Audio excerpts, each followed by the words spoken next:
Bienvenidos a este vídeo sobre la contabilidad de gestión. En él vamos a trabajar con el modelo de costes ABC y sobre todo vamos a entrar en detalle de cuál es el proceso que hay que seguir para realizar una contabilidad de gestión basada en este tipo de modelo. Y posteriormente vamos a concretar cuáles son las principales ventajas o inconvenientes que proporciona su uso. En el caso del proceso, lo que podemos decir es que este proceso está fundamentalmente compuesto de dos fases. Una primera en la que se consiste fundamentalmente en la asignación de los costes a las diferentes actividades pertenecientes a los distintos centros, de forma que las actividades se convierten en el núcleo central del modelo. Ya no son los centros el núcleo central del modelo, ya no son los productos, no son los clientes, son las actividades. Y una segunda fase en la que se asignan a los productos el coste de dichas actividades en función de cuál es el consumo de actividades que está realizando cada uno de esos productos.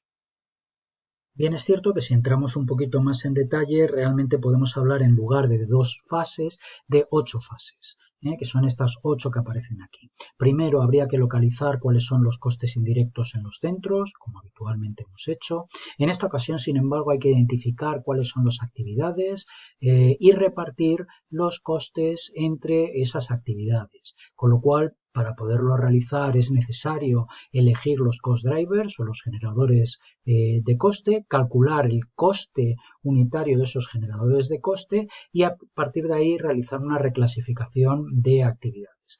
Una vez que está hecho todo eso, pasamos a la determinación del coste de los productos y por tanto hay que asignar costes de las actividades a los materiales y a los productos, y por último hay que asignar los costes directos a cada uno de los diferentes productos. Así pues, lo que vamos a hacer es utilizar un ejemplo de una empresa que está dividida prácticamente en 3 centros para poder ver esto con un poquito más de detalle. Sería un centro de compras, un centro de cortado y un centro de montaje, que evidentemente va a recibir todos los costes indirectos. Los costes directos ya hemos dicho que van por otro lado. Y que esta empresa lo que hace es fabricar 2 productos distintos, un producto A y un producto B, y que para ello utiliza 2 materias, 2 primeras materias, una materia X y una materia Y. Como hemos dicho, lo primero que hay que hacer es identificar las actividades por centros, con lo cual hay que ver en cada uno de los diferentes centros,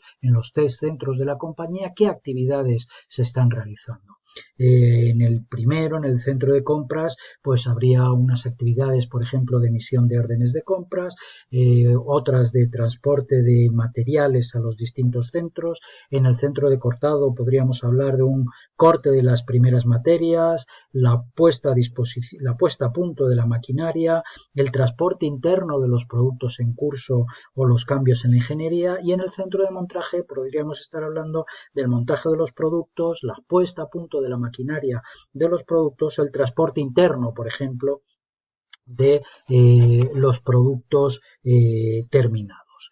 El reparto de costes entre actividades no es complicado. Una vez que se tiene, se pasa a la determinación de los cost drivers, que en definitiva podríamos decir que es la clave del modelo ABC. Se debe elegir siempre aquel que represente mejor la relación causa-efecto entre el consumo de recursos, la actividad y los productos. Y evidentemente también que sea perfectamente medible. En esta fase tiene gran importancia la clasificación de actividades por niveles, es decir, la distinción entre las actividades a nivel unitario, a nivel de lote, a nivel de línea o a nivel de empresa, con lo cual a nivel de empresa, por ejemplo, estarían los costes de administración general, que no suele ser oportuno trasladar al coste de los productos porque no hay ningún generador claro que sirva para establecer una buena relación causal. Lo que vamos a hacer es trasladar a los productos todas aquellas actividades que sean trasladables, ¿no? En este caso, pues a nivel, las actividades a nivel de empresa, pues no son necesarios efectos del proceso de asignación. A nivel de líneas, por ejemplo, podríamos encontrarnos como cost drivers como las especificaciones requeridas por el producto, el número de cambios de ingeniería. Al nivel de lote nos encontraríamos con cost drivers como los movimientos de materiales, que se manejan distintos tipos de materiales, tanto los X como los Y, el número de órdenes de venta, el número de órdenes de compra, que incluye tanto los productos A como los productos B, y a nivel unitario pues nos encontraríamos con otros cost drivers que serían los de la primera materia prima consumida, los de la mano de obra directa, las horas hombre, o las horas máquina utilizadas. En cualquier caso, lo que está claro es que el procedimiento que se sigue es el de consumo de recursos por parte de las actividades y consumo de actividades por parte de los productos. En nuestro ejemplo tenemos los tres centros que comentábamos, compras, cortado y montaje. Tenemos aquí las actividades que se realizaban en cada uno de ellos. Identificamos qué características tiene cada una de esas actividades. En el caso de las emisiones de órdenes de compra, como se compran distintas materias primas, sería una actividad a nivel de lote. Por ejemplo, en el caso de la corte de la primera materia, pues es una actividad a nivel unitario, y en este caso el cost driver serían las horas máquina. Por ejemplo, en el caso del montaje de las partes, realmente lo que estás montando es el producto final y también sería un coste en términos, una actividad a nivel unitario y por tanto aquí el cost driver sería, por ejemplo, las horas máquina. Es decir, tenemos actividades a nivel de lote, a nivel de línea y a nivel unitario, y tenemos los posibles generadores de costes, que podrían ser estos u otros distintos. Es decir, por ejemplo, este de corte de la materia, de la primera materia, hemos decidido que el generador de coste son las horas máquina, pero podríamos haber considerado que el generador de coste eran el número de metros cortados de esa materia. En este caso pensamos que es más relevante este caso de las horas máquina y por tanto la elección de estos generadores de coste pues va a depender de esos criterios que comentábamos anteriormente, pero siempre va a haber un elemento subjetivo que va a depender de la persona que está haciendo o que está abordando este modelo de Activity Based Cost. A partir de ahí, el siguiente paso en el modelo es calcular los costes unitarios. Los costes unitarios que básicamente se calculan dividiendo los costes totales de cada actividad entre el número de generadores de costes. Y posteriormente hay que hacer una reclasificación de actividades porque a veces lo que hay son actividades que son idénticas o similares y que pueden existir simultáneamente en diferentes centros. En nuestro caso hemos visto que las actividades de transporte se producían en varios lugares y que por tanto son un ejemplo claro de esto, ¿no? Con lo cual lo que hacemos es agruparlas y así lo que tenemos son costes de la actividad 1, costes de la actividad 2, ¿vale? Que es la agrupación de varias actividades, costes de la actividad 3 y así sucesivamente, ¿no? En este caso, por ejemplo, este coste de la actividad 2, que se realizaban actividades de transporte en varias de los centros de nuestra empresa, pues lo que hacemos es agruparlos. Lo mismo podríamos decir esta actividad 4, que serían las puestas a punto de la maquinaria. A partir de ahí seguiríamos a la siguiente fase. Esta sería la séptima etapa, que tiene una significación muy importante dentro del modelo ABC. Ya sabemos que los productos consumen actividades y las actividades consumen recursos, siendo los generadores o los inductores los que relacionan de manera directa a unos y otros. Por tanto, aquí tenemos nosotros nuestros costes de las actividades y hay unos generadores de costes que son los que nos van a permitir asignar todos esos costes en función del consumo de actividades a las primeras materias o a los productos directamente. El consumo realizado de cada actividad evidentemente vendrá expresado por el número de prestaciones con las que la actividad ha contribuido a la formación de un determinado producto en cualquiera de los niveles, y viene expresado por esos generadores o cost drivers que estábamos comentando anteriormente. Una vez hecho esto, pasaríamos a la siguiente etapa. Los costes directos respecto al producto no habían intervenido en las etapas anteriores del proceso contable del modelo ABC y una vez conocidos los costes originados por las compras y repercutidos todos los costes indirectos entre los productos, el proceso de asignación lo que va es a culminar en esta octava fase, octava etapa, trasladando los costes directos respecto del producto a cada uno de dichos productos, ¿no? Daros cuenta que en nuestro caso, y esto es tremendamente importante, los costes directos a repartir solo van a hacer referencia a los materiales consumidos, que se van a trasladar al coste de los productos a nivel unitario, de acuerdo con las cantidades físicas que realmente hayan necesitado de todas esas materias. En nuestro modelo ABC lo que se propugna, y esto es tremendamente importante, es una cuestión crítica, y lo que se propugna es la asignación de la mano de obra directa a las actividades y el reparto de estas a los productos. Recordar que son las actividades las que consumen costes y los productos los que consumen actividades.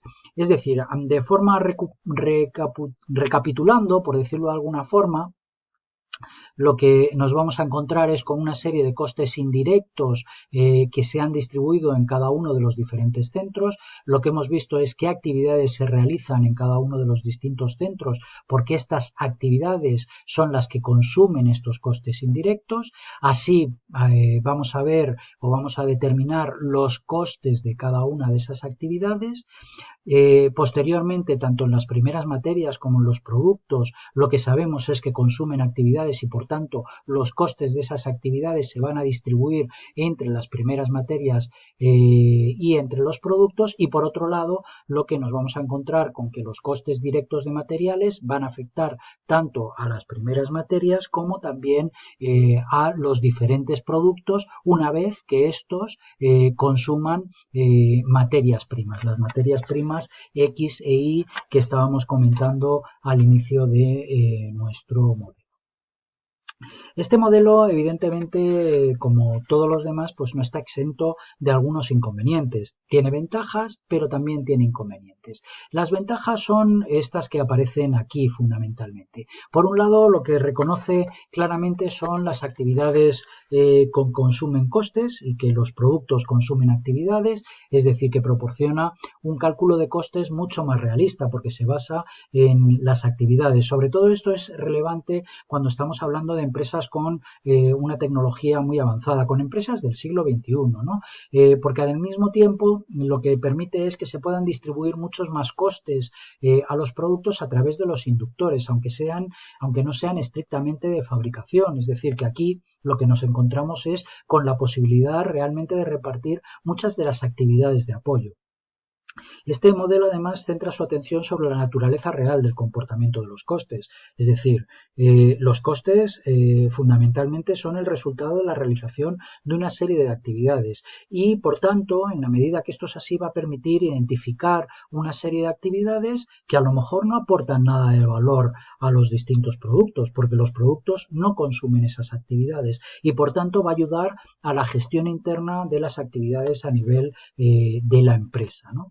¿Qué más ventajas tiene? Bueno, pues por otro lado reconoce la complejidad de la producción moderna, es mucho más flexible porque permite asignar los costes no solamente a productos, sino que se pueden asignar a procesos, a clientes, áreas de responsabilidad, etcétera, ¿no? Y luego da una indicación muy clara de los costes variables a largo plazo que es tremendamente relevante a la hora de tomar decisiones de carácter estratégico, ¿no? Y al mismo tiempo que nos permite tomar otro tipo de decisiones a nivel de los inductores de coste o de los volúmenes de producción.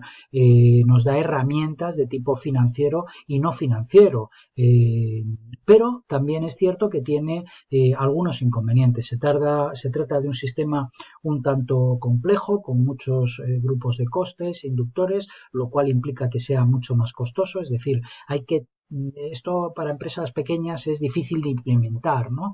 Es decir, la experiencia además de su aplicación es limitada porque solo las grandes corporaciones o las administraciones públicas disponen de suficientes recursos para aplicar un modelo de estas características, ¿no?